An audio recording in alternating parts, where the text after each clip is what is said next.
लोमहर्षण जी कहते हैं, द्विजवरो, इस प्रकार पूर्व काल में महर्षि व्यास जी ने सारभूत निर्दोष वचनों द्वारा मधुर वाणी में मुनियों को ये पुराण सुनाया था। इसमें अनेक शास्त्रों के शुद्ध एवं निर्मल सिद्धांतों का समावेश है। ये सहज शुद्ध है और अच्छे शब्दों के प्रयोग से शोभित होता है। इसमें यथास्थान पूर्व पक्ष और सिद्धांत का प्रतिपादन किया गया है। इस पुराण को न्याय अनुकूल रीति से सुनाकर परम बुद्धिमान वेद व्यास जी मौन हो गए। वे श्रेष्ठ मुनि भी संपूर्ण मनोवांछित फलों को देने वाले तथा वेदों के तुल्य माननीय इस आदि ब्रह्म पुराण को सुनकर बहुत प्रसन्न और विस्मित हुए। उन्होंने मुनिवर श्री कृष्ण द्वैपायन व्यास की बार बार प्रशंसा की। मुनि बोले, मुनि श्रेष्ठ, आपने हमें वेदों के तुल्य प्रामाणिक तथा संपूर्ण अभीष्ट फलों को देने वाला सर्वपापहारी श्रेष्ठ पुराण सुनाया है। ये कितने हर्ष की बात है। हमने भी इस विचित्र पदों वाले पुराण का अक्षर अक्षर सुना है। प्रभु, तीनों लोकों में ऐसी कोई वस्तु नहीं है जो आपको विहित ना हो, जो आपको विदित ना हो। महाभाग, आप देवताओं में बृहस्पति के भांति सर्वज्ञ हैं, महाप्रयाग और ब्रह्मनिष्ठ हैं। महामते, हम आपको नमस्कार करते हैं। आपने महाभारत में संपूर्ण वेदों के अर्थ प्रकट किए हैं। महामुने, आपके संपूर्ण गुणों का वर्णन करने में कौन समर्थ है? जिन्होंने 6 अंगों सहित 4 वेदों तथा संपूर्ण व्याकरणों को पढ़कर महाभारत शास्त्र की रचना की, उन ज्ञान आत्मा भगवान वेद व्यास को नमस्कार है। पर फुल्ल कमल दल के समान बड़े बड़े नेत्रों तथा विशाल बुद्धि वाले व्यास जी, आपको नमस्कार है। आपने जगत को प्रकाश देने के लिए महाभारत रूपी तेल से भरे हुए ज्ञान रूपी दीपक को जलाया है। ये कहकर उन महर्षियों ने व्यास जी का पूजन किया। फिर व्यास ने भी उनका सम्मान किया। तत्पश्चात वे कृतार्थ होकर जैसे आए थे उसी प्रकार अपने आश्रम को लौट गए। मुनिवरों, आपने हमसे जिस प्रकार प्रश्न किया था उसके अनुसार हमने भी सब पापों का नाश करने वाले परम पुण्य में सनातन पुराण का वर्णन किया है। श्री व्यास जी की कृपा से ही मैंने ये सब कुछ आप लोगों को सुनाया है। गृहस्थ, सन्यासी और ब्रह्मचारी सबको ही इस पुराण का श्रवण करना चाहिए। ये मनुष्य को धन और सुख देने वाला, परम पवित्र एवं पापों को दूर करने वाला है। परम कल्याण की अभिलाषा रखने वाले ब्रह्मपरायण ब्राह्मण आदि को संयम और प्रयत्न पूर्वक ये पुराण सुनना चाहिए। इसको सुनने से ब्राह्मण विद्या, क्षत्रिय संग्राम में विजय, वैश्य अक्षय धन और शूद्र सुख पाता है। पुरुष पवित्र होकर जिस जिस काम्य वस्तु का चिंतन करते हुए इस पुराण का श्रवण करता है उसको निश्चय ही प्राप्त कर लेता है। ये ब्रह्म पुराण भगवान विष्णु से संबंध रखने वाला है। इससे सब पापों का नाश हो जाता है। ये सब शास्त्रों से विशिष्ट और समस्त पुरुषार्थों का साधक है। ये जो मैंने आप लोगों को वेद तुल्य पुराण का श्रवण कराया है, इसको सुनने से सब प्रकार के दोषों से प्राप्त होने वाली पाप राशि का नाश हो जाता है।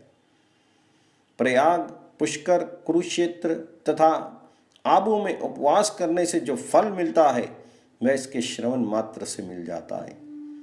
1 वर्ष तक अग्नि में हवन करने से पुरुष को जो महापुण्य में फल प्राप्त होता है वह इसे एक बार सुनने से ही मिल जाता है। ज्येष्ठ मास के शुक्ल पक्ष की द्वादशी को जमुना में स्नान करके मथुरापुरी में श्री हरि के दर्शन से मनुष्य जिस फल का भागी होता है वे एकाग्रचित होकर इस ब्रह्म पुराण की कथा करने से ही प्राप्त हो जाता है। जो इसका पाठ अथवा श्रवण करता है वह भी उसी फल को प्राप्त करता है।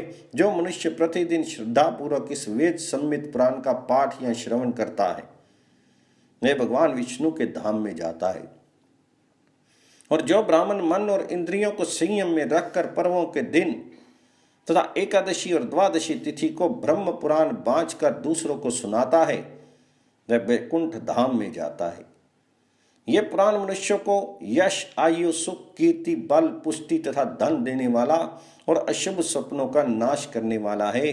जो प्रतिदिन 3 संध्याओं के समय एकाग्रचित होकर श्रद्धापूर्वक इस श्रेष्ठ उपाख्यान का पाठ करता है, वह संपूर्ण अभीष्ट वस्तुओं को प्राप्त कर लेता है। इसको पढ़ने और सुनने से रोग आतुर मनुष्य रोग से, कैद में पड़ा हुआ पुरुष वहां के बंधन से, भय से डरा हुआ मानव भय से और आपत्तिग्रस्त पुरुष आपत्ति से छूट जाता है। इतना ही नहीं, इसके पाठ और श्रवण से पूर्व जन्मों के स्मरण की शक्ति, विद्या, पुत्र, धारणावती बुद्धि, पशु, धैर्य, धर्म, अर्थ, काम और मोक्ष को भी मनुष्य प्राप्त कर लेता है। जिन जिन कामनाओं को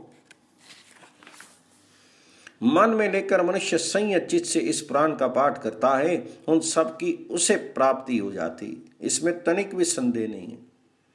जो मनुष्य एकमात्र भगवान जी की भक्ति में चित्त लगाकर पवित्र होकर अभीष्ट वर देने वाले लोक गुरु भगवान विष्णु को प्रणाम करके स्वर्ग और मोक्ष प्रदान करने वाले इस पुराण का निरंतर श्रवण करता है, उसके सारे पाप छूट जाते हैं। वह इस लोक में उत्तम सुख भोग कर स्वर्ग में भी दिव्य सुख का अनुभव करता है। तत्पश्चात प्राकृतिक गुणों से मुक्त होकर भगवान विष्णु के निर्मल पद को प्राप्त होता है।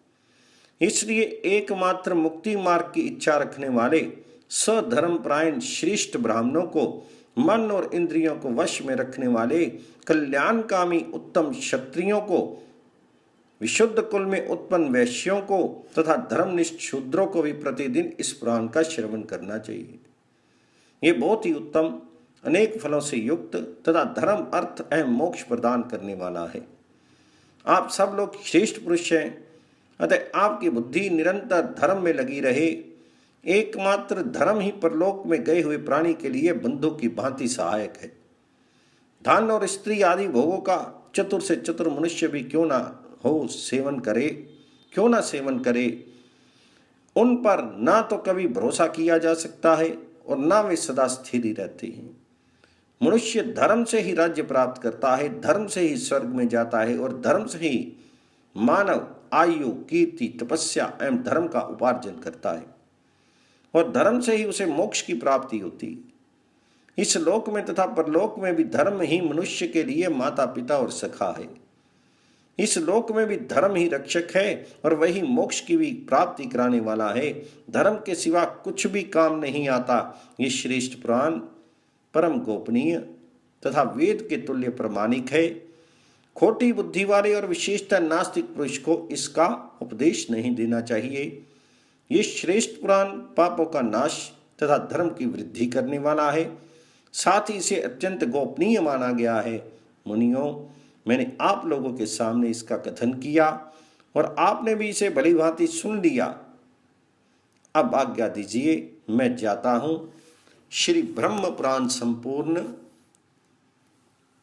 ओम तत्सत। ब्रह्म अर्पणम अस्तु।